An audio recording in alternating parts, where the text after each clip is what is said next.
Nobody paid attention to the blue service truck when it rolled into the farm lane.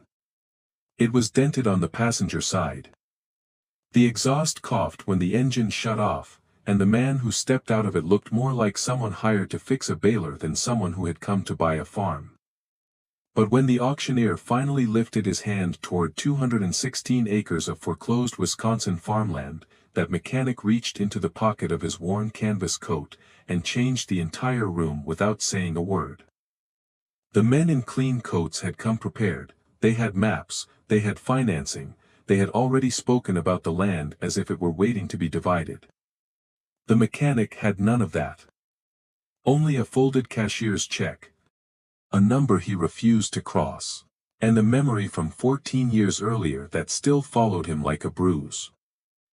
Before that afternoon ended, the richest buyer at the sale would stop bidding, and the family everyone expected to leave would hear the one sentence they never thought a stranger would say: "You are not packing tonight." To understand why those words mattered, you have to go back to the Harlan farm before the auction signs appeared. The farm sat in the folds of southwestern Wisconsin, where the roads curled around ridges and narrow valleys held morning fog longer than the fields did. It was not the largest place in Vernon County, it was not the most modern, but for the Harlan family, it had been the center of everything since 1917. That was the year Walter Harlan bought his first rough acres after coming home from railroad work with more scars than savings. The soil was stubborn, the fencing was half-rotted. The old barn leaned into the weather like it was tired of standing. Walter kept it anyway. He cleared stone from the lower pasture by hand. He rebuilt the fence line one post at a time. He patched the barn roof with lumber he hauled himself. And each time the farm produced enough to survive another year, he treated it as proof that the place was worth believing in. His son took over after him, then his grandson, Frank Harlan, grew into the kind of man who could tell a storm was coming by the smell of the wind, and could repair a hay rake with wire, patience, and language his wife did not approve of. Frank had never imagined the farm could become something he had to defend from a courthouse notice. To him, land was not a possession, in the clean way bankers used the word. It was labor that had hardened into place. It was his father's handprint in a gate latch. It was his mother's lilacs beside the porch. It was every winter they had survived without knowing whether spring would be kinder. His wife, Ellen, understood that even more quietly than he did. She had raised their children in that farmhouse.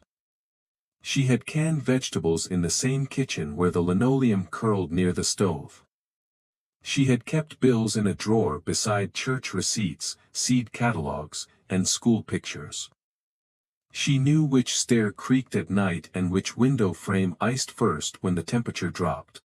That kind of life does not disappear because a bank types a letter. But by the early 1980s, a letter was exactly what many families feared. During the previous decade, farmers had been told to expand, borrow while land was strong, buy the bigger planter, upgrade the tractor, put more acres under production. Grow enough to stay ahead. For a while, it made sense. Crop prices were better. Land values climbed. Lenders returned phone calls quickly. Neighbors who hesitated looked old-fashioned, even foolish. Frank did what many careful farmers did. He did not gamble wildly. He modernized just enough to keep up. A used combine.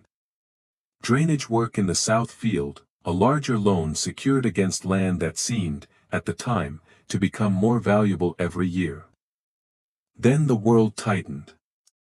Interest rates rose until a payment that had once looked difficult became punishing. Fuel cost more, parts cost more. The milk checks did not stretch as far. Grain prices weakened at exactly the wrong time, and the same land that banks had praised when values were rising became the weight they pointed to when values fell. Frank tried to outrun it with work. He delayed repairs he could not delay.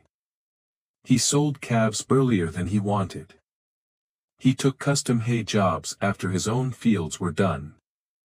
Ellen picked up shifts at a nursing home 22 miles away. Then drove home in the dark to help with evening chores. None of it was enough. The farm was not failing because Frank had stopped working, it was failing because the numbers had learned how to outrun work. There were nights when Ellen found him at the kitchen table after midnight with every bill spread around him like evidence from a trial: loan statement, feed invoice, fuel slip, machinery note, tax notice. He would run his thumb along the edge of the paper as if the total might change if he touched it enough times. Ellen never asked whether he had found a way out. She could see the answer in his shoulders. Then came the spring that broke them. Rain held the fields for too long, the lower ground stayed soft and useless. When the tractors finally got in, the planting window was already narrow. A dry July followed. Not enough to ruin every acre, but enough to cut the yield just when they needed one strong year. By September, Frank knew. He knew before the lender said it. He knew before the second notice came. He knew before the phone calls sharpened from concern into procedure. A farm can hide trouble from strangers for a surprisingly long time. Paint still sits on buildings. Cows still gather at the gate. The mailbox still wears the family name. But inside the kitchen, the truth had already moved in.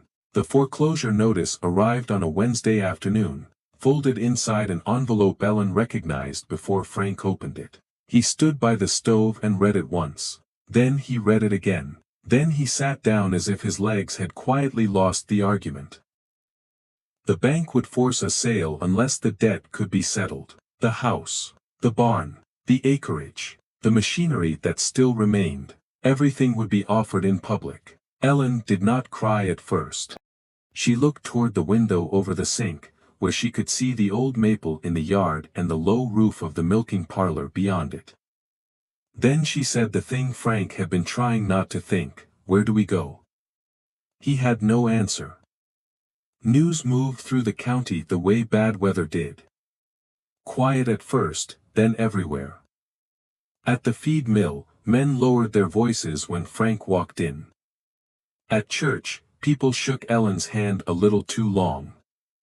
Neighbors offered help they could not really afford to give. Everyone understood the shape of the disaster because it was no longer rare. Farm auctions were appearing across the region like warning signs. A family would struggle, then borrow, then stretch, then receive the notice. After that, strangers would arrive with trucks and clipboards and quiet calculations. Most people talked about the Harlan sale with sadness. One man listened differently. His name was Eli Mercer. Eli ran the night bay at a farm equipment repair shop in a small town north of the Harlan place. He was 28, broad-shouldered, usually tired, and known for arriving when the machines chose the worst possible hour to break down. If a manure spreader snapped a chain before dawn, farmers called Eli. If a tractor lost hydraulic pressure in the middle of haying, they called Eli. If a combine made a sound that meant money was about to disappear, they called Eli first, because Eli could often keep old iron moving one more season. He was not polished. He was not loud, and he was not the kind of man people watched when investors entered a room. That was why almost no one knew how carefully he lived. Eli rented a room behind his aunt's house. He drove a truck with 200,000 miles and no working radio. He ate most lunches standing beside a parts washer. He took every emergency call he could get, and when the money came in, he did not spend it where anyone could see. People assumed he was just cautious. The truth was that Eli had been saving for a day he could not name. When he was 14, his own family lost a dairy farm outside Richland Center. The memory did not come back as one clean picture, it came in pieces. His mother turning envelopes face down before supper. His father walking past the barn without going inside. A machinery dealer placing a tag on a tractor Eli had learned to drive before he was tall enough to see comfortably over the hood. And then the auction. Eli remembered strangers walking through his childhood with folded arms. They checked tire wear, they opened gates. They looked at the barn beams and soil maps and machinery serial plates. No one was cruel. That almost made it worse. Because the day did not need cruelty to hurt, it only needed a price. His father stood near the cattle yard while the land sold. Eli waited for anger, for shouting, for one last refusal. But his father only watched, silent and smaller than Eli had ever seen him. That evening, as they loaded the last boxes into a borrowed trailer, his father pressed one hand against the truck bed and looked back at the pasture. Then he told Eli, when land leaves a family, it takes more than acreage. At 14 Eli thought he understood. At 28 he knew he had not understood enough. So when customers began talking about the Harlan foreclosure, Eli paid attention in a way that made them uncomfortable. How many acres? Who held the note? Was the house included? Were investors coming from lacrosse? Was the family trying to buy any part back? Most people answered because they thought he was curious. He was not curious. He was measuring. Over the next month, Eli learned that the farm was likely to draw serious buyers. 2 neighboring operators wanted the pasture and tillable ground. A land company had asked for maps. A man from outside the county had been seen walking the lower fields with a banker. The Harlans did not have the money to stop the sale. That part was clear. But another part was also clear: the auction would be public. The highest bid would decide the land, and the investors expected the only competition to come from each other. One Sunday evening, Eli visited his parents. They now lived in a small house near town, with a short driveway, a tidy yard, and no barns. His father still read the farm section of the paper first, even though he had not farmed for years. Eli told him about the Harlan sale. Not all at once, not dramatically. Just enough for the old man to understand why his son had been restless. His father listened without interrupting. Finally, he set the paper down. You thinking of buying it? Eli looked at the floor. I'm thinking of bidding. That is not the same thing. No, Eli said, it isn't. His father studied him for a long moment. You can't fix what happened to us by fixing their farm. Eli nodded. I know. But his father was not finished. Still, a man does not get many chances to stand where he once wished someone had stood. That sentence settled into the room. Eli carried it home with him. The night before the sale, he laid everything out on his small kitchen table. Bank approval. Savings records. A cashier's check. A folded page with the maximum number he had written and underlined 3 times. He knew the risk. Winning would not make him rich. It could break him if the plan failed. It could tie him to debt for years. It could make him the subject of every opinion in the county. But staying home had its own cost. Some regrets charge interest, too. Before sunrise, Eli unlocked the repair shop, pulled the blue service truck out from behind the building, and drove toward the Harlan farm with a thermos of coffee cooling on the seat beside him. By 8 in the morning, the farm lane was lined with vehicles. Pickup trucks. Bank cars. A few polished sedans that looked badly out of place beside manure wagons and fence posts.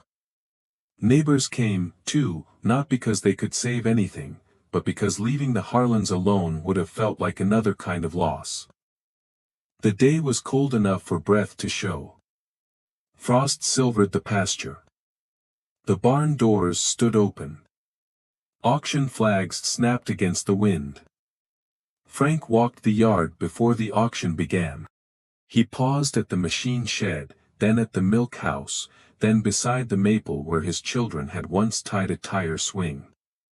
He did not touch anything for long. Maybe he was afraid that if he did, he would not be able to let go. Ellen stayed near the porch with a coat buttoned to her throat. Every few minutes someone approached her, said something kind, and stepped away with nothing useful to offer. The buyers moved differently. They studied, calculated, compared notes. One man held a soil map with a red pencil tucked behind his ear. Another spoke openly about splitting the tillable acres from the house site. A third mentioned rental yield, as if the farmhouse were already empty. Eli arrived late enough to avoid attention and early enough to see everything. He parked near the machine shed and stepped into the crowd. A local farmer nodded at him. "Didn't know you were bidding on tools." Eli said, "Maybe." That was all. The sale began with small things: shop tools, chains, fence supplies. A welder Frank's father had bought used in 1958, metal shelves that still carried the dust of 3 generations. The auctioneer's chant rolled fast, clean, almost cheerful. That was the cruel talent of auctions. They could make loss sound efficient. A box of parts went for $20. A hay rake went for less than Frank had hoped. A tractor drew better money, which should have comforted him and did not. Eli watched the family more than the bidding. He noticed the way Frank looked away when the old loader tractor sold. He noticed Ellen press her lips together when 2 men laughed beside the wagon rack, not because they meant harm, but because the day did not belong to them in the same way. By late morning, the machinery was mostly gone. People drifted toward the auction trailer. Everyone knew what came next: the land. 216 acres, farmhouse included, barns included, pasture, ridge ground, lower field, timber edge, every place where the Harlan name had become part of the road. The auctioneer cleared his throat. The crowd tightened. The opening number came. A hand lifted immediately, then another, then a third. The bidding moved faster than grief could follow. The land company entered early. A neighboring operator answered. The man with the soil map lifted his number without looking up. The price rose in steady jumps, the way people climb stairs when they already know where they are going. Frank stood at the edge of the crowd. He did not flinch at every number. After a while, large amounts stopped sounding like money and start sounding like distance. Then Eli raised his hand. The auctioneer caught it. The crowd barely reacted. At first, Eli's bid seemed like nothing more than local noise, a mechanic testing the water before the real buyers finished the business. The land company bid again. Eli answered. Now a few people turned. The man with the soil map looked over once, then looked back at the auctioneer. As if the matter would correct itself. It did not. The price climbed. One neighbor dropped out, then another. The land company stayed in. The outside buyer stayed in. Eli stayed in. The crowd began to change shape around him. Whispers moved first. "Is that Mercer? The repairman? Where would he get that kind of money? Maybe he's bidding for somebody." Eli heard pieces of it. He kept his eyes on the auctioneer. He did not bid quickly. He did not bid theatrically. He waited, lifted his hand, then lowered it again. Each motion said the same thing: "I am still here." The outside buyer pushed the number higher. The land company hesitated, then matched. Eli came back again. The auctioneer's voice sharpened with interest. He knew a rare sale when he saw one. So did everyone else. Frank had stopped looking at the ground. For the first time that morning, he was watching Eli. Not with understanding, not yet, with something too fragile to trust. One by one, the smaller bidders vanished. Then the neighboring operator shook his head and stepped back. The land company representative spoke briefly to someone beside him, lifted his card once more, and then finally folded his arms. Only 2 remained. Eli Mercer and the outside buyer. The buyer was older, confident, wearing a camel-colored coat that looked too clean for the yard. He studied Eli in a way that made clear he did not like surprises. He raised the bid. Eli answered. The buyer raised it again. Eli answered. A long silence followed. The auctioneer asked for another increase. The buyer removed his glasses, cleaned them slowly, and looked toward the road as if the land itself might advise him. Then he lifted his card one more time. The number hit Eli's limit. Not near it. Not under it. At it. The amount sat in the cold air like a closed door. Eli looked down at the folded paper in his hand. The number he had written the night before was there in dark ink, underlined 3 times. His father's warning came back. His father's other sentence came with it. A man does not get many chances to stand where he once wished someone had stood. The auctioneer looked at Eli. Any advance? Eli did not move. The crowd waited. Frank's face emptied again, as if hope had been foolish for showing itself. Then Eli folded the paper once. And raised his hand. The gasp did not come from one person, it moved through the whole yard. The outside buyer stared at him. The auctioneer repeated the new bid. His voice seemed louder than before. He asked the buyer for more. The buyer did not answer. He asked again. Still nothing. One final call. Sold. For a few seconds, the farmyard seemed to forget how to breathe. Then sound returned all at once, questions, whispers, boots in gravel, people turning toward Eli as if he had changed shape in front of them. The mechanic had won. He had outbid the men who arrived certain they would own the outcome, but Eli did not celebrate. He did not shake hands with the crowd, he did not pose beside the auctioneer, he did not explain himself to the men asking whose money he represented. He walked to Frank Harlan. Frank looked at him with confusion so complete it was almost fear. Eli said, "Can we talk inside?" They went into the farmhouse kitchen. Ellen followed. So did the banker handling the sale documents. No one else was invited. The kitchen smelled faintly of coffee and cold wood smoke. A stack of auction papers sat on the counter. On the refrigerator, under a magnet shaped like a Holstein cow, was a school photograph of a grandson with missing front teeth. Eli saw it and had to look away. Frank spoke first. "I don't understand what you just did." Eli placed his cap on the table. "I bought the farm. I know that. I didn't buy it to move you out." Ellen gripped the back of a chair. The banker frowned. "Mr. Mercer, the terms of ownership." "I know the terms," Eli said. He took the folded documents from his coat pocket, then another sheet, handwritten in plain. His plan was not perfect. Nothing could be. The Harlans could not simply pretend the debt had never happened. The bank still had to be satisfied. The paperwork had to be legal.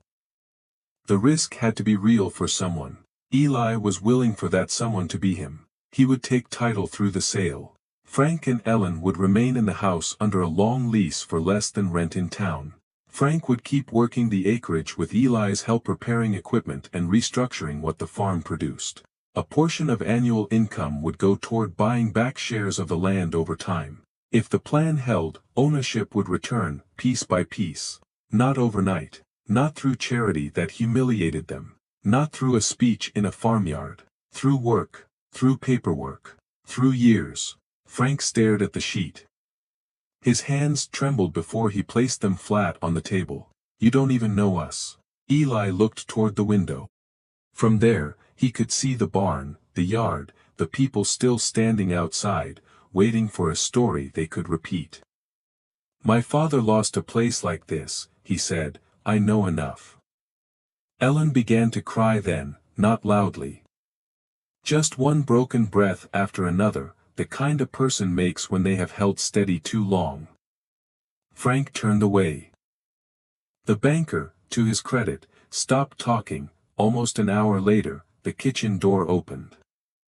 When Frank and Ellen stepped back onto the porch, something in their faces had changed. Not relief exactly, relief was too simple. The debt was still real. The future was still uncertain. The work ahead would be hard.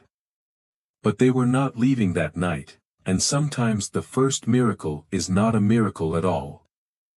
It is one more day with the light still on. Word spread before the paperwork was even finished. By supper, people in 3 towns had heard some version of it.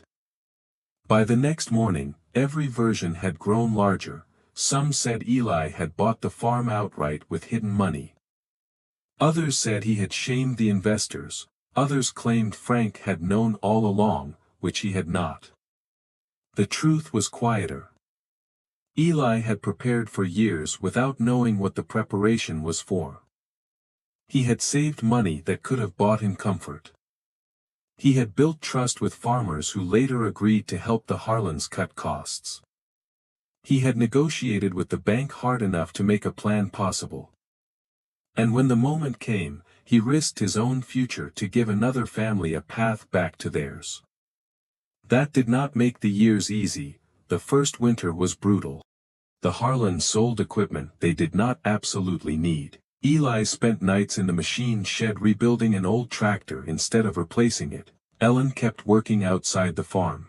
Frank changed the cropping plan, reduced rented acreage, and focused on what the farm could sustain instead of what debt had demanded it become. There were arguments. There were months when the numbers barely worked. There were people who called Eli foolish, and people who called the Harlans lucky, as if luck woke before dawn and repaired hydraulic lines in January. But slowly, the farm steadied. The first buyback payment was small. The second came late. The third arrived with a note from Frank that said only, "Still standing." Eli kept that note in the glove box of the blue service truck until the paper softened at the folds. Years passed. The auction became a county story, told at feed counters and church basements, usually by people who had not been close enough to hear the silence before the final bid. The details changed depending on who told it. The lesson did not. The wealthy men had seen acreage. Eli had seen a family still rooted in it. They had treated the sale as an ending written by numbers. He had treated it as a question. What is a farm worth when the people who built it are still willing to fight for it? By the end of the decade, Frank and Ellen had bought back enough of the farm that the arrangement no longer looked strange to anyone. It looked like what Eli had believed it could become. A bridge. Not a rescue that made headlines, not a victory that erased pain.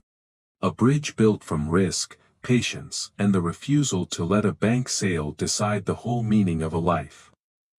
Frank lived long enough to see his grandson repair the same gate latch Walter Harlan had set decades earlier. Ellen lived long enough to plant new lilacs beside the porch, replacing the old ones winter had finally killed. And Eli Mercer never liked being called a hero. He said heroes were people who knew what they were doing. He had only known what it felt like to stand helpless in an auction yard and watch strangers price a childhood. So when his turn came, he did the one thing he had once wished someone would do. He raised his hand. And with that one bid, he bought the ground only long enough to give it back.